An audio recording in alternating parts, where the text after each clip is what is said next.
Congressman, I just want to start with you because Patty Murray has released a statement. We cannot let RFK Jr. burn what's left of the CDC and our other critical health agencies to the ground. He must be fired. I hope my Republican colleagues who have come to regret their vote to confirm RFK Jr. will join me in calling for his immediate termination from office. Your response, please. I agree with Senator Murray. Look, these are modern-day flat earthers. They have denied funding for any mRNA vaccine, not just for COVID vaccines, for mRNA vaccines that would be universal cures for the flu, that complicate mRNA vaccines that treat cancer. All mRNA does is a faster way of producing a vaccine. It's a technology that says you don't have to grow the protein. You give the genetic instructions, and they're opposed to this. It is anti-science. It has a fundamental misunderstanding of technology. They're basically the modern flat earth society in charge. They need to all go. And it's an embarrassment to any American, Republican, Independent, or Democrat. Ashish, we're learning more about this through the course of the evening. But the irony here is that this isn't about a vaccine mandate. This isn't about telling me. I mean, you can have a debate about whether or not you should mandate vaccine. This is, as the Congressman says, about funding vaccines, about vaccine research, and about pulling back authority or approval for vaccines. I'm sort of with the Congressman here. This just has a weird anti-science feel to it.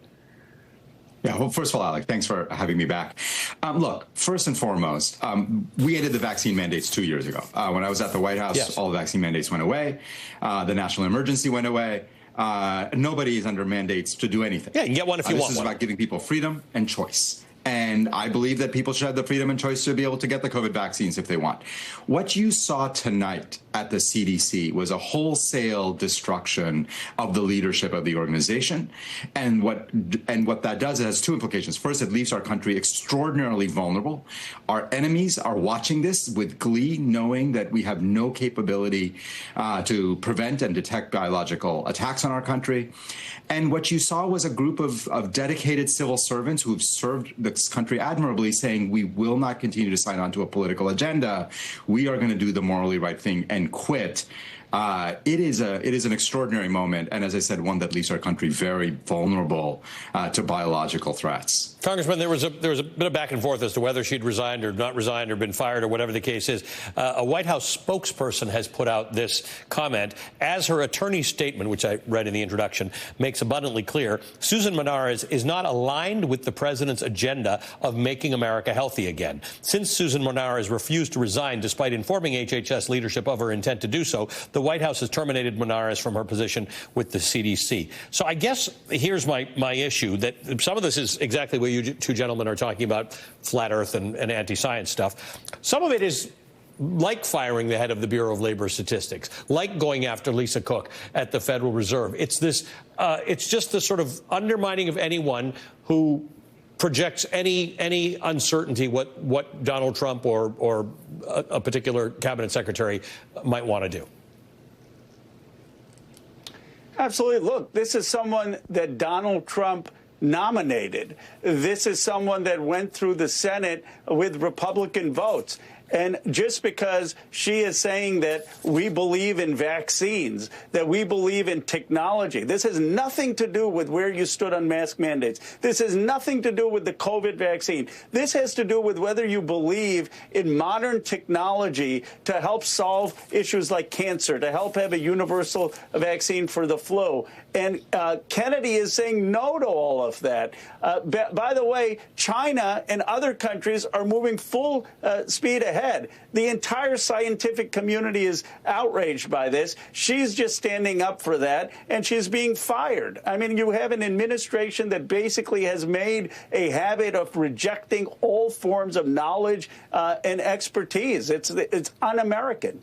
She's one of the things that was on full display when we had the COVID pandemic is that we had people like you and we had experts who demonstrated why some of these scientific and medical institutions in America are the gold standard. I want to read you something from Tom Frieden, the former director of the CDC. He said, public health is under assault. The purge of CDC leadership, people with decades of experience guiding the nation's response to health threats, dismantles the very programs and direction that keep Americans safe from infectious diseases, chronic illnesses, injuries, and violence. Losing institutional memory and expertise means weakening our frontline defense. For 80 years, CDC has been a beacon of health protection for the United States and the world. That beacon is now in grave danger of being extinguished, endangering all of our health. Eroding health protection capacity at the top further undermines trust at a time when it is most needed.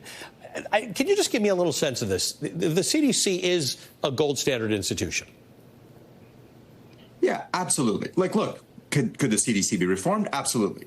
Do we think there are places where the CDC could be made better? Yes. That is not what is happening here. What you see is a wholesale destruction of the CDC. What you saw tonight was scientists standing up for some very basic scientific facts like vaccines work, not signing up to the vaccines cause autism agenda. And, you know, what you see is RFK Jr., when he doesn't like that, fires people. The real consequence for Americans is what Dr. Frieden laid out, which is the CDC is enormously important for things like when we have disease outbreaks, when you have lead poisoning in water. CDC acts on those things. All of that is going to be undermined. We are far more vulnerable now because of the actions of this administration and the actions of this health secretary. Congressman, whether it's RFK Jr. or Pete Hegseth or all sorts of people, you talk to some of these Republican senators who say, you know, if I knew now what I knew then, I might have voted differently. What? I don't even understand that. We had all the information, particularly with RFK Jr. We had an abundance of information. He's a pretty public guy. He's way out there about everything he thinks about these things. They all knew.